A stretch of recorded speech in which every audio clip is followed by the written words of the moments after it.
জিনেরা আগে আকাশের উপরে উঠে ফেরেশতারা কি বলে চুরি করে শুনে আসতো।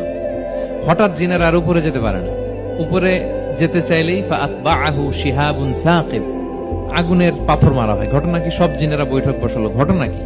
আগে কত তথ্য আগে জেনে যেতাম, জেনে গণকদেরকে বলতাম, গণকরা আমাদেরকে ধন্যবাদ জানাইতো। তো এখন তো আসমানের সিকিউরিটি এত বেড়ে গেল কেন? কারণ কি? ওই যে শেষ নবী আসার কথা যে মনে হয় চলে আসছে, দেখো তো কোথায় আসছে উনি।